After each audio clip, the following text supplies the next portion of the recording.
स्नेही बंधु हो, एक बार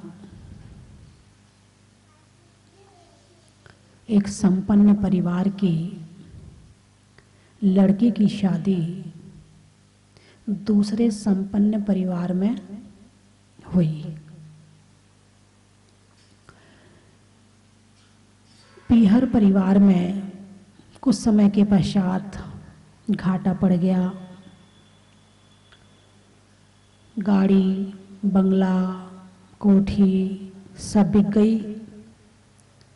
यहाँ तक कि भोजन तक के लिए परेशानी आने लगी। भाई ने सोचा चलो बहन के यहाँ चलता हूँ, शायद बहन मेरी कुछ सहायता कर देगी। बहन को पता तो चल गया था कि पीहर में परेशानी है, लेकिन उसने कुछ किया नहीं। अपने छत के छज्जे पर खड़ी थी कि सामने से भाई को गंदे कपड़े पहने, शक्ल खराब, दाढ़ी बड़ी देखी तो वो अंदर आए घर के। उसके पहले वो फटाफट नीचे उतर के आई। दरवाजे पर भाई से कहा, भाई ये क्या हालत बना रखी है? बोले बहन बहुत परेशानी है, मैंने 3 दिन से खाना भी नहीं खाया है। बहन ने कहा, भाई तू ऐसी अवस्था में मेरे घर आया है, मेरी तो नाक कट जाएगी। मेरे सास ससुर क्या कहेंगे, ये तेरा भाई है। मेरे पति क्या कहेंगे, ये तेरा भाई है। भाई तू ऐसी अवस्था में मेरे घर आएगा तो मेरी तो इज्जत चली जाएगी। देवरानी और जेठानियों के सामने मुंह दिखाने के काबिल नहीं रहूंगी। तू चला जा भाई, इसी समय चला जा, तू अभी मत आ, तू बाद में आना, फिर देखूंगी मैं। उसने बहुत रिक्वेस्ट की, बहुत विनय की, लेकिन बहन ने एक नहीं सुनी। फिर वो देश विदेश में धन कमाने गया। पुण्य के उदय से सफलता मिली। धन कमा करके वापस आ रहा था। रास्ते में बहन का गांव पड़ता था। उसने पहले खबर भेज दी कि उसका भाई आ रहा है और इतने हाथी हैं, इतने घोड़े हैं, इतना सोना है, इतना चांदी है, इतना सोना है, इतना चांदी है। बहन बड़ी खुश हो गई। सारे घर वालों को बताया, मेरा भाई आ रहा, मेरा भाई आ रहा। सारा घर सजाया, तरह तरह के व्यंजन बनाए, और जब आया तो दरवाजे पर आरती का थाल लेकर भाई की आरती उतारी, अंदर ले गई। बड़ा सम्मान दे रही है। सोने की थाली में भोजन कराया, भोजन परोसा गया, तरह तरह के व्यंजन परोसे गए। लेकिन भाई वो दिन भूला नहीं था जिस दिन बहन ने उसे 3 दिन का भूखा था, भोजन भी नहीं कराया था। अब भाई ने ग्रास उठाया, उसमें दाल सब्जी लगाया, थोड़ा हाथ में जो पहना हुआ था ब्रासलेट उसमें लगाया, थोड़ा चेन में लगाया। बोले क्यों? बोले तू तेरे लिए खाना बनाया है, इनके लिए थोड़ी बनाया। बोले नहीं बहन, तूने इन्हीं के लिए खाना बनाया है। यदि तू मुझे खाना खिलाना चाहती तो जब मैं आया था तू मुझे तब खाना खिलाती, लेकिन तब तूने मुझे 3 दिन का भूखा था, तब तूने मुझे यहाँ से वापस भेज दिया, तब तूने मुझे खाना नहीं खिलाया था। तू मेरा सत्कार नहीं कर रही है, तू मेरा सम्मान नहीं कर रही है, तू मुझे इज्जत नहीं दे रही है, तू मेरे इन कपड़ों को दे रही है। उस दिन मेरे कपड़े अच्छे नहीं थे, उस दिन मेरे गले में सोने की चेन नहीं थी, उस दिन मेरे हाथों में अंगूठी नहीं थी, और तूने मुझे वापस भेज दिया था। तूने मुझे सम्मान नहीं दिया है, तूने इस धन को सम्मान दिया है, तूने इस धन को आदर दिया है। बात समझ में आई कि नहीं आई? बनी पे देखिए लाखों निसार होते हैं, और बनी बिगड़ती है तो दुश्मन 1000 होते हैं। जब तक पैसा होता है तो जो रिश्तेदार नहीं भी होता है, गांव का भी होता है, वो ना हमारे बहुत नजदीक के हैं, हाँ, वहाँ वो हमारे उठने बैठने वालों में से हैं। आपने वो पूरे शहर में सबसे बड़े आदमी ना, उनका नाम सुना होगा ना, वो हमारे गांव के तो हैं। ऐसी चर्चा होती कि नहीं होती? और वही व्यक्ति पे यदि परेशानी आ जाए और वो व्यक्ति आपके यहाँ 10,000 रुपये उधार लेने आ जाए, बताइए दोगे? नहीं दोगे। इसीलिए कहा कि बनी पे देखिए लाखों निसार होते हैं और बनी बिगड़ती है तो दुश्मन 1000 होते हैं। यानी कि जब परेशानी आती है तो जो दुश्मन नहीं, मित्र भी दुश्मन बन जाता है, और जब बढ़िया चलता है सब तो दुश्मन भी मित्र जैसा काम करने लगता है। तो वर्तमान समय में आदमी धन क्यों कमा रहा है? ज्यादा से ज्यादा धन कमाना है, एक दिन में करोड़पति बन जाऊं, अरबपति बन जाऊं, हैं लखपति बन जाऊं, बस धन चाहिए, किसी तरह से मिले, धन चाहिए। क्यों? क्योंकि वर्तमान समय में धन को ही इज्जत मिल रही है, तुम्हें नहीं मिल रही। खुश मत हो जाना, हाँ, नहीं तो तुम खुश हो जाओ। धन की इज्जत को अपनी इज्जत मत समझ लेना। यदि धन की इज्जत को अपनी इज्जत समझ ली तो जब धन नहीं रहेगा तो तुम्हारी इज्जत भी चली जाएगी। तुम्हारा आदर अलग है और धन का आदर अलग है। ये भ्रम है कि ये तुम्हें आदर दिया जा रहा है, ये भ्रम है कि ये तुम्हारी सेवा करी जा रही है, ये तुम्हारी नहीं करी जा रही है, ये धन की करी जा रही है। ये भ्रम, इस भ्रम को तोड़ना ही धर्म है। धर्म की शुरुआत कहां से होती है? भ्रम टूट जाए, मैं धन नहीं हूं, धन अलग है और मैं अलग हूं। यदि धन से ही इज्जत होती है, धन से ही आदर होता है, तो भगवान के पास तो नहीं है। ना अंगूठी पहने हैं, ना कपड़े पहने हैं, ना सोने की चैन पहने हैं, वो कुछ भी नहीं कि उनके पास में है। फिर क्यों आदर देते हो आप? भगवान को आदर देते कि नहीं देते? कितना देते हो? सब कुछ समर्पित करने तैयार हो जाते हो। यदि धन से ही आदर है तो गुरुओं का आदर क्यों करते हो? धन का आदर है या त्याग का आदर है? धन से ज्यादा त्याग का आदर है, त्याग का सम्मान है, त्याग की पूज्यता है। धन में तो आदर आता है लेकिन त्याग में पूज्यता आती है। बात समझ में आई कि नहीं आई? धन में आदर मिलता, पूज्यता नहीं आती। तुम्हारे कोई अष्टद्रव्य से पूजा नहीं करेगा, कोई तुम्हें श्रीफल नहीं चढ़ाएगा। बस आइए साहब, बैठिए साहब, माला पहनिए साहब, शॉल उड़ा देंगे साहब, खाना खाइए साहब, बस इतने तक सीमित हो तुम, धनवान हो तो। और धन का त्याग किया है, वैराग्य के मार्ग पर चले हो तो पूज्यता आ जाती है। तो धन की उपयोगिता क्या है, पहले तो ये देखें कि धन क्या काम आता है और किस लिए होता है। तो धन जीवन यापन के लिए होता है। किस लिए होता है? जीवन यापन के लिए। ये आदर का काम नहीं है इसमें, जीवन यापन, इस जीवन को चलाना है। क्योंकि इस जीवन का जो हमें चलाने में सहायक है वो धन के माध्यम से संभव है। भाई भोजन चाहिए, धन से मिलेगा, कपड़े चाहिए, धन से मिलेंगे, मकान चाहिए, धन से मिलेगा। तो ये सब चीजें जो सामान चाहिए वो धन से मिलता है, इसलिए धन की जरूरत है। धन आदर की वस्तु नहीं है। ये तो हमने भ्रम में आके आदर देना शुरू कर दिया और लोगों ने उसको स्टेटस बना लिया और उसको कमाना शुरू कर दिया और सब उसी पीछे दौड़ने में चल रहे हैं। ज्ञान कल्याणक, ऐसे 5 कल्याणक किसके होते हैं? तीर्थंकर के। देवता कल्याणक मनाने तीर्थंकर के आते हैं। अन्य जीव जन्म लेते हैं, गर्भ में नहीं आते हैं, जन्म भी लेते हैं, दीक्षा भी लेते हैं, कर्मों का नाश भी करते हैं, मोक्ष भी जाते हैं, मगर ये जरूरी नहीं कि देवता आए। देवता आ भी सकते हैं और देवता नहीं भी आ सकते हैं। जैसे कि अंतःकृत केवली हैं।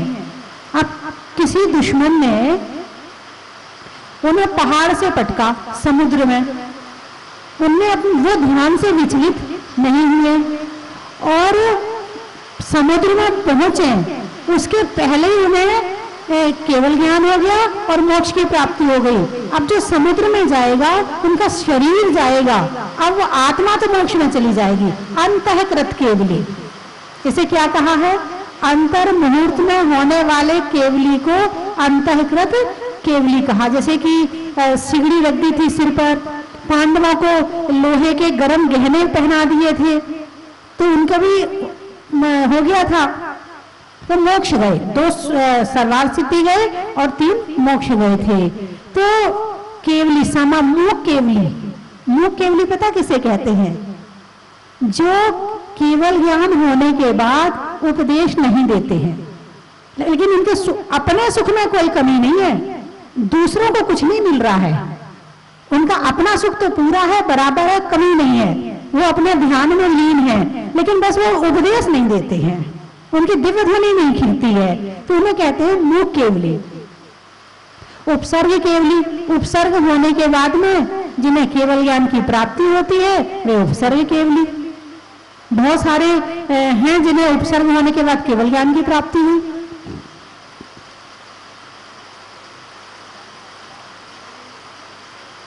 तो इस तरह से तीर्थंकर केवली, तीर्थंकर केवली पर उपसर्ग केवल ज्ञान होने के बाद नहीं होता। क्या तीर्थंकर पर उपसर्ग होता कि नहीं होता? अरे बोलिए ना, होता है। अच्छा, तो आपको पता कौन से तीर्थंकर पे हुआ था? हाँ, एक तो पता ही है, पारसनाथ का तो पता ही है। पारसनाथ, सुपारसनाथ, महावीर, इन पर भी उपसर्ग हुए हैं, लेकिन फेमस कौन हुए? पारसनाथ जी। किसने किया था? कवट ने किया था, है ना। और जब उपसर्ग किया था तब क्या हुआ था? फिर केवल ज्ञान प्रकट हो गया था, है ना। तो तीर्थंकर भगवान, तीर्थंकर प्रकृति। अब मुझे ये बताना है वो तीर्थंकर बनते कैसे हैं। आपकी बड़ी जिज्ञासा रहती है, यदि अंबानी इतना बड़ा आदमी बना है तो कैसे बना है? यदि उसकी जीवनी कहीं पढ़ने मिल जाए तो आप छोड़ोगे नहीं, क्यों? आपको भी बनने की इच्छा है। मैं इधर ध्यान रखें, जिसको धनवान बनने की इच्छा है उसका ध्यान कहाँ रहता है? धनवानों पर। कैसे बना, उसने कैसे काम किया, उसने क्या काम किया, और कहीं लिखा मिल जाए, सुनने को मिल जाए तो जरूर पढ़ोगे। और यदि उसकी फिल्म मिल जाए देखने को तो फिर छोड़ने वाले बिल्कुल नहीं। क्यों? क्योंकि तुम्हें धनवान बनने की इच्छा है, ठीक है ना। अब तीर्थंकर कैसे बनते हैं जानने की इच्छा है? बनने की इच्छा है कि नहीं, पहले तो ये बताओ। यदि बनने की इच्छा होगी तो जानने की इच्छा होगी, यदि बनने की इच्छा नहीं होगी तो जाओ ओम ह्रीं श्री पार्षद स्वाहा चले बाबूजी। यदि आपकी बनने की इच्छा है तो जानोगे, शास्त्र पढ़ोगे, कैसे बने, कैसे भगवान बनते हैं, कौन सा रास्ता है, कैसे सत्य के मार्ग पर चला जाता है।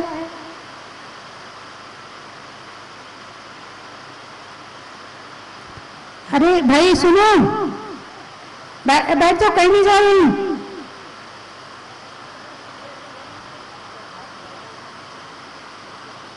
अच्छा, जूता गीला ना हो जाए तो चटाई गीली कर रहे हैं। ये देखो अपने और पराये का भेद। चटाई संस्था की है, जूता अपना है।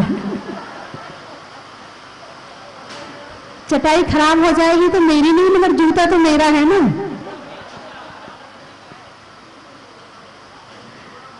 फुकट का चंदन घिसमोरे नंदन। फुकट फ्री की चीज की कीमत नहीं होती है, सरकारी चीज की कोई कीमत नहीं करता है। उसे तो तोड़ने का मौका मिल जाता, तोड़ने में ही पूरी निर्दयता से तोड़ता है। तो बंधुओं, तीर्थंकर कैसे बनते हैं? तीर्थंकर कैसे बनते हैं? तो 8 कर्म की 148 प्रकृतियां, नाम कर्म की 93 प्रकृतियों में एक तीर्थंकर नाम की प्रकृति है। इसका बंध करना पड़ता है तब तीर्थंकर बनते हैं। क्या करना पड़ता है? इसका बंद करना पड़ता है। इसका बंद कहां होता है? अब दूसरा प्रश्न, ये स्थान भी तो होगा, कोई कोई पर्टिकुलर कोई जगह है क्या जहां होता हो तो हम चले जाएं, हमारा बंद हो जाएगा, हम तीर्थंकर बन जाएंगे। स्थान तो है, लेकिन बहिरंग निमित्त के साथ साथ अंतरंग कारण भी चाहिए। बाहर में कारण है केवली श्रुत केवली का पादमूल, और अंतरंग कारण है 16 कारण भावना। दो चीजें, बात समझ में आई कि नहीं?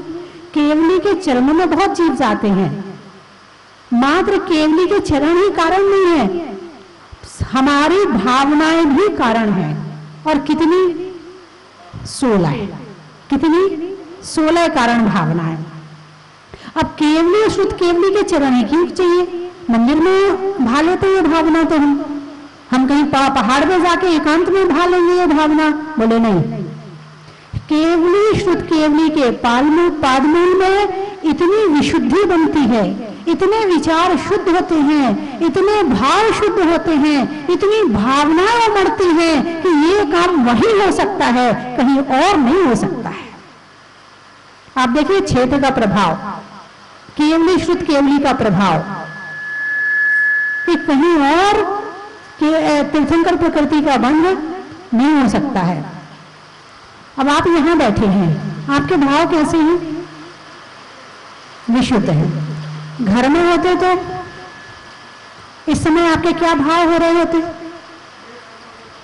ये करना वो करना, टीवी खोलो, न्यूज देख लो, बारिश आ रही पकौड़ी बना दो।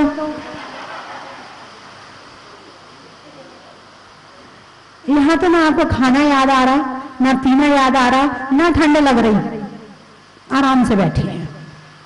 यदि ठंड लग भी रही होगी तो ठंड तब लगती है जब हमारा ध्यान ठंड की तरफ जाता है। ठंड कब लगती है? जब ध्यान ठंड की तरफ जाता है, और जब ध्यान प्रवचन में लगा हुआ है तो ठंड कहां से लगेगी? बात समझ में आई कि नहीं आई? तो क्षेत्र, व्यक्ति, भगवान, मंदिर, सब चीज का अपना अपना प्रभाव है। अब इस मंदिर में भी आप जाते हो, अपने गांव के भी मंदिर में जाते हो, कुछ अंतर महसूस किया आपने? बहुत महसूस किया। आज महसूस, अभी बताना, आप अभी खड़े होके बताना कि आपने क्या महसूस किया। एक अपने गांव के मंदिर में जाते हो, यहां अगर लोग, कुछ लोग कहते हैं, बोले जैसे ही गेट से हम एंटर हुए ऐसे रोम रोम पुलकित हुआ कि पता नहीं हम कौन से क्षेत्र में आ गए। कुछ कहते हैं हम मंदिर में प्रवेश किए तो ऐसा लगा कि हम स्वर्ग के मंदिर में आ गए, अकृत्रिम चित्तालय में आ गए। क्षेत्र का प्रभाव है, हर क्षेत्र का, हर प्रतिमा का अलग प्रभाव होता है, हर गुरु का अलग प्रभाव होता है, सबका अपना अपना प्रभाव अलग होता है। ऐसे ही तीर्थंकर प्रकृति को बांधने के लिए केवली और शुद्ध केवली का पादमूल चाहिए, वही हो सकता है, कहीं और नहीं हो सकता तीर्थंकर, क्योंकि इतनी विशाल, इतनी उत्कृष्ट प्रकृति कोई सामान्य चीज नहीं है। तीर्थंकर प्रकृति को बांधना दुनिया की सबसे बड़ी पुण्य प्रकृति है। 8 कर्म की 148 प्रकृतियों में सबसे बड़ी पुण्य प्रकृति तीर्थंकर प्रकृति है, और इसका बंद करना है। अनंत जीवों में से किसी 24 जीव को एक काल में केवल 24 जीव को मिलना है। अब लाख करोड़ लोग किसी एग्जाम में बैठे और केवल 24 को ही निकलना है, तो कुछ तो क्वालिटी होगी, तभी तो निकल पाएंगे 24, ऐसे कैसे निकल जाएंगे? तो तीर्थंकर प्रकृति का बंद करना बहुत बड़ी बात है, और मैं चाहूंगी आप सब करें, ऐसी कोई बात नहीं है। बाकी चर्चा कल करेंगे। अब तीर्थंकर बनने का मामला यही अधूरा रह गया। अब आप कहोगे माता जी आपने तो अधूरे में छोड़ दिया। नहीं, कल आपके घर आके बता दूंगी, ऐसी चिंता मत करो। हाँ, कल टीवी में आके 5:40 पे शाम को बता दूंगी, और नहीं हो तो मोबाइल में देख लेना, मोबाइल में भी पड़े हुए हैं, है ना। चलने में पात का, मित्रों में साथ का, तीर्थंकर में मुनि सुब्रत नाथ का, जोर से बोलिए, बड़ा ही महत्व है। पंखा में झलने का, बच्चों में पलने का, भगवान के जमीन से निकलने का, हिंदी में मात्रा का, स्कूल में छात्रा का, आज आपकी जहाजपुर की यात्रा का। कहां से आए हैं? अजमेर। जंगल में शेर का, फलों में बेर का, आने वालों में अजमेर का। हेलो। और कहाँ से आए? बांसवाड़ा। जनवरी में जाड़ा का, जाड़े में काढ़ा का और आने वाला में बांसवाड़ा का। बड़ा ही महत्व है। और कहाँ से आए? डूंगरपुर। डूंगरपुर से। डूंगर यानी, मुझे तो पता ही नहीं था, मुझे तो अभी कुछ दिन पहले पता चला यहाँ आके कि डूंगर यानी पहाड़। मैं तो कुछ और ही समझती थी। गाने में सुर का, नृत्य में नूपुर का और आने वाला में डूंगरपुर का। बड़ा ही महत्व है। और कहाँ से आए? अशोकनगर। पानी में मगर का, चलने में डगर का और आने वाला में अशोकनगर का। कोटा से। फूल में कांटा का, बच्चों में टाटा का और आने वालों में कोटा का। बड़ा ही महत्व है। टोड़ा से। अच्छा। गर्मी में घड़ा का, भोजन में बड़ा का और आने वालों में टोड़ा का। बड़ा ही महत्व है। माता जी बीनागंज से। नहीं होने में रंज का, पंजाब में पंज का और आने वालों में बीनागंज का। बड़ा ही महत्व है। नौगमा। नौगमा ही है ना? पैसों में जमा का, रात्रि में क्षमा का और आने वालों में नौगमा का। बड़ा ही महत्व है। सड़क में टोल का, सब्जी के झोल का और आने वाला में घाटोल का। बड़ा ही महत्व है। रिश्तों में ससुर का, देवों में असुर का और आने वालों में परतापुर का। बड़ा ही महत्व है। हो गए सारे? कोई बचा तो नहीं? हाँ बोलिए। खैरवाड़ा। अच्छा। जनवरी में जाड़ा का, जाड़े में काढ़ा का और आने वालों में खैरवाड़ा का। बड़ा ही महत्व है। बरवाई। बाल कटाने में नाई का, बरसात में काई का और आने वालों में बरवाही का। बड़ा ही महत्व है। कोटि कोटि वंदन, कोटि कोटि वंदामि वंदामि वंदामि। माता जी, मैं सर्वप्रथम 2019 17 फरवरी को यहाँ पर आया था। उस समय यहाँ पे निर्माण कार्य चालू था। उसके पश्चात में यहाँ पे 22 अगस्त 2019 को आया था, तब भी निर्माण कार्य चालू था। किंतु सबसे बड़े आश्चर्य की बात यह है कि 24 अगस्त और फरवरी 20 में जब यहाँ पे पंच कल्याण हुआ, इतने कम समय में जिस प्रकार से इस क्षेत्र का विकास आपने किया है, वो निश्चित रूप से अत्यंत ही सराहनीय है। क्योंकि जब मैं 22 अगस्त को यहाँ आया था, तब एक भी मार्बल का पीस कहीं पर भी लगा हुआ नहीं था। और 6 फरवरी 2020 को लगभग 5.5 महीने के अंदर इतना आलीशान मंदिर बन के, क्षेत्र बन के तैयार हुआ। ये निश्चित रूप से सराहनीय है और ये आप ही कर सकते हैं और कोई नहीं कर सकता है। एक और चीज़ मैं पढ़ रहा था कि 2013 के अंदर यहाँ पे भूगर्भ में मुनि सुब्रतनाथ भगवान की प्रतिमा निकली थी और 2020 यानी कुल मिला के 6 साल में इतना बड़ा क्षेत्र का विकास हो गया। यहाँ 14 में आई थी, तो 6 वर्ष के अंदर इतना बड़ा विकास और इतना जबरदस्त विकास कि आज विश्व का हर व्यक्ति जहाजपुर के बारे में जानता है। ये निश्चित रूप से अत्यंत सराहनीय कार्य है। इसके साथ साथ यहाँ के हर निर्माण कार्य में एक जबरदस्त क्वालिटी है। मैंने बड़ी बारीकी से हर चीज को देखा है। जब मैं पहली बार 2019 फरवरी में आया तो सबसे पहले मैंने आवास स्थान को देखा, उसकी क्वालिटी बेजोड़ है। मैं कई जगह घूमा हूँ, किंतु यहाँ की क्वालिटी का कोई मुकाबला नहीं है। साथ ही हर चीज, आवास स्थान में हर चीज का ध्यान रखा गया है। इवन गेट से प्रवेश करते ही ऐसा लगता है कि मैं स्वर्ग में आ गया हूँ। और मुख्य कार्यालय में जब हम लोग गए तो जिस प्रकार से स्वागत किया गया है वो निश्चित रूप से सराहनीय है। वहाँ से जब आप आवास में जाते हैं, आवास की व्यवस्थाएं देख करके मन प्रफुल्लित हो गया। तत्पश्चात मंदिर के दर्शन करके तो मन ने बिल्कुल ऐसा लगा कि हम किसी स्वर्ग के मंदिर में आ गए हैं।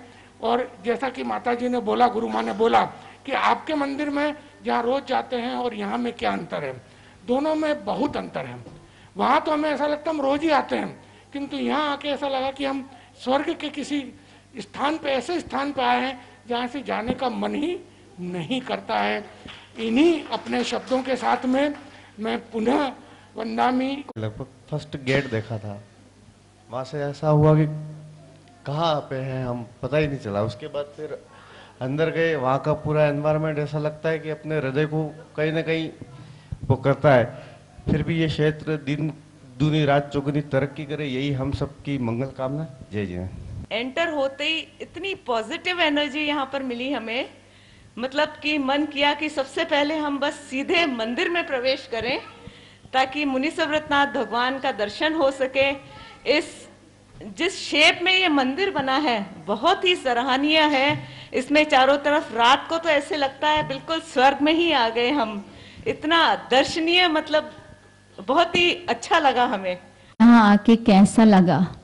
तो मुनि सुव्रतनाथ भगवान के चरणों में 2 पंक्ति, जगह जगह पर आपकी हो पूजा दिन रात, सुरत सबकी लाडले कहने की क्या बात।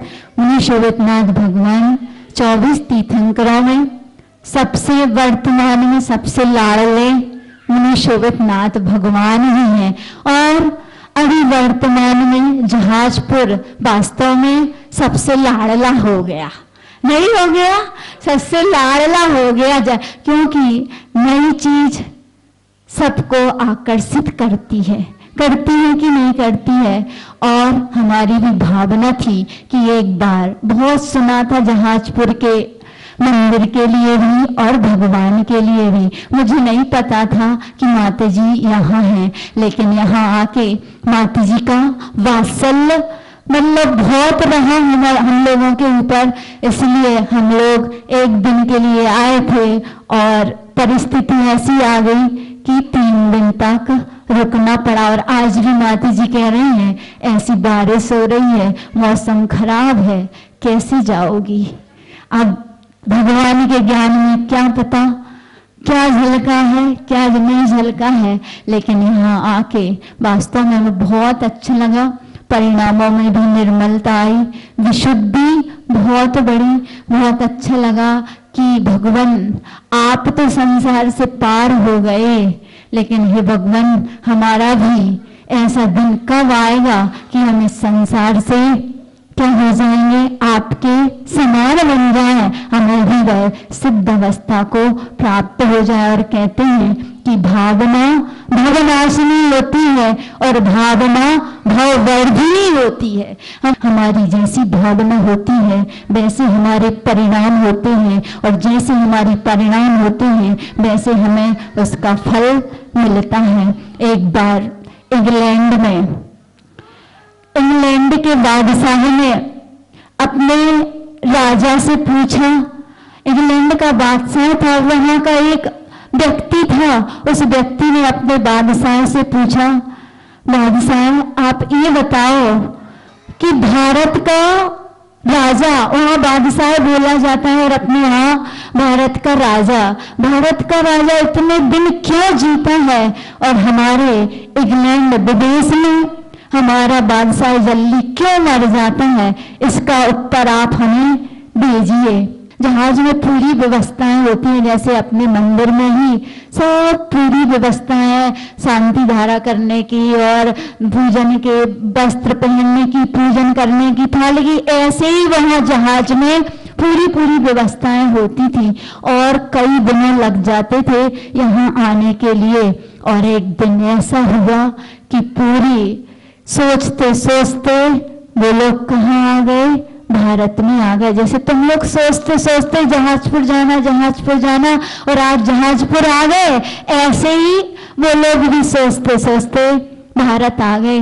और भारत में सबसे पहले वो कहाँ गए, भारत के राजा के पास गए और राजा से पूछा, महाराज पहले आप ये बताइए कि यहाँ आप इतने दिन क्यों जीते हैं और हमारे यहाँ का राजा जल्दी क्यों, बादशाह क्यों जल्दी मर जाता है, इसका राज क्या है?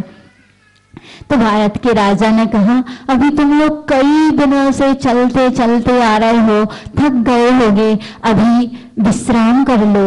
इस प्रश्न का उत्तर हम तुम्हें समय आने पर देंगे और जरूर देंगे तुम्हारे प्रश्न का उत्तर। और वो लोग बता दिया कि वहाँ ऐसा ऐसा स्थान है, वहाँ रुक जाओ और रुकने के बाद कल आना, कल मैं तुम्हारे प्रश्न का उत्तर दूंगा। और वो लोग फिर भी पहले दिन तो कुछ नहीं कहा, रेस्ट करा, और फिर दूसरे दिन फिर गए, महाराज हमारे प्रश्न का उत्तर दीजिए। महाराज ने कहा, तुम लोग जहाँ ठहरे हुए हो उस स्थान पर उसके सामने एक बरगद का वृक्ष लगा हुआ है। बरगद नहीं जानते हो? बहुत बट वृक्ष कहलाता है, बहुत लंबा चौड़ा होता है, बहुत उसकी जड़ें 1-1 किलोमीटर तक फैल जाती हैं, इतना बड़ा वृक्ष होता है। और वह राजा कहता है कि तुम्हारे प्रश्न का उत्तर हम जब देंगे जब वो बट वृक्ष जल के राख हो जाएगा। सुन के सब अवाक रह गए कि ये वृक्ष इतना बड़ा हरा भरा वृक्ष कब जलेगा, कब राजा हमारे प्रश्न का उत्तर देगा। हम तो, हमारी जिंदगी तो यही निकल जाएगी, हमारे बीवी बच्चे सब ऐसे ही रह जाएंगे। अब हमें पूरी जिंदगी यही निकालना पड़ेगी क्या? हमारे बीवी बच्चों का क्या होगा? इतने दिन तो आने में लगे, अब जाने में कितने लगे, और ये वृक्ष कब जलेगा, कब जलेगा, ऐसा। सो जब प्रश्न का उत्तर देंगे, लेकिन प्रश्न का उत्तर तो लेके ही जाएंगे। और वो 500 के 500 सुबह सुबह से उठते, शाम को जितनी बार वो वृक्ष दिखता बाहर आते तो वो यही सोचते, हे भगवान ये वृक्ष कब जलेगा, हे भगवान ये वृक्ष कब जलेगा। ऐसा करते करते कई दिन निकल गए। कितने दिन निकल गए? 6 महीने निकल गए। 6 महीने निकल गए और एक दिन ऐसा हुआ कि वो वृक्ष बिल्कुल हरा भरा था और वो एक दिन जल के क्या हो गया, राख बन गया। और वो बहुत खुश हुए कि राजा आज हमारे प्रश्न का उत्तर देगा। और जैसे ही वो पहुंचे राज्यसभा में और बहुत खुश थे कि आज हमें अपने देश जाने मिलेगा, हमारे प्रश्न का उत्तर मिल जाएगा। और वो गए सब लोग, और सब लोग कहा, महाराज आपने कहा था कि वो जिस दिन वृक्ष जल के राख हो जाएगा उस दिन हम तुम्हारे प्रश्न का उत्तर देंगे। तो महाराज ने कहा, बस तुम्हारे प्रश्न का ही उत्तर है। क्यों? कि वो तुम जब भी उस वृक्ष के सामने जाते थे तो क्या सोचते थे, ये वृक्ष कब जल जाए, कब जल जाए, कब जल जाए। ऐसे ही तुम्हारे बादशाह को तुम क्या सोचते हो कि बादशाह कब मर जाए, कब मर जाए। क्यों? क्योंकि तुम्हारी भावना ही तुम्हारे बादशाह को मारती है। हमारी जैसी भावना होती है वैसा हमें फल प्राप्त होता है। इसलिए हमें अपनी भावना अच्छी रखना चाहिए। तुम लोग, वहां के राजा उनकी प्रजा का ध्यान नहीं रखता था, अच्छे से कार्य नहीं करता था, इसलिए वहां की प्रजा अपने राजा को बद्दुआएं देती है। लेकिन भारत का राजा सबके प्रति कैसा सोचता है, कल्याण के, सब जीवों का कल्याण हो, सब जीव खुशी रहे, कोई दुखी ना हो। इसलिए पूरे भारत की प्रजा अपने भारत के राजा को क्या सोचती है, हमारा राजा बहुत जिए, हमारा राजा बहुत जिए। तो वो भावना, एक भावना ही यही कहलाती है रैकी चिकित्सा। हम यहाँ बैठे बैठे भी विदेश में कोई बीमार हो रहा है तो हम अपनी भावनाओं का संप्रेषण ऐसा भेजें कि वो ठीक हो सकता है। इसलिए हम अपनी भावनाएं अच्छी रखेंगे तो हमारा सामने वाले के प्रति अच्छा संप्रेषण होगा, तो हमारा भी उसके प्रति अच्छा संप्रेषण होगा। हम भी यही सोच रहे थे कि जहाजपुर जाएंगे, वहां कोई, मतलब हम लोग पहली बार आए, माता जी से भी पहली बार मिले। पहले तो पता ही नहीं था कि माता जी यहाँ हैं, लेकिन हमने सोचा नहीं माता जी बहुत अच्छी हैं, हमने भी यही सोचा। तो देखो माता जी वास्तव में बहुत अच्छी लगी हम लोगों को, और जहाजपुर भी बहुत अच्छा लगा। इसलिए हमें अपनी सोच सकारात्मक रहना चाहिए। हमारी सोच अगर सकारात्मक है तो हमें फल भी सकारात्मक मिलेगा। इसलिए वो सुबह समझ गए कि हमारा बादशाह जल्दी क्यों मर जाता है और भारत का राजा ज्यादा क्यों जीता है, हमारी भावनाओं का ही प्रभाव। इसलिए भावना भाववर्धिनी भी होती है और भावना भव नाशिनी भी होती है। बोलो महावीर भगवान की।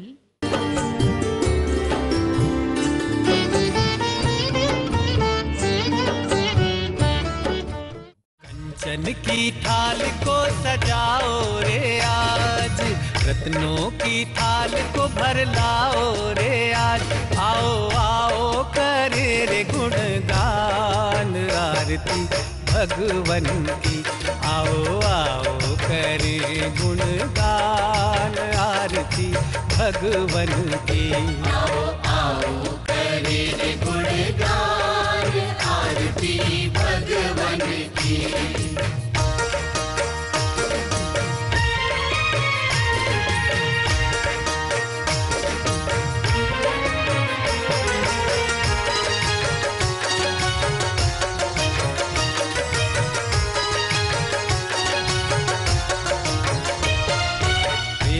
सुमित्र के राज दुलारे, माँ पद्मा जी के नैनों के तारे।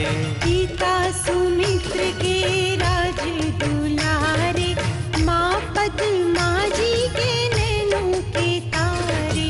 राजगृही में जन्म लियो आप, राजगृही में जन्म लियो आप। आओ आओ मनाए खुशी आज आरती भगवन की।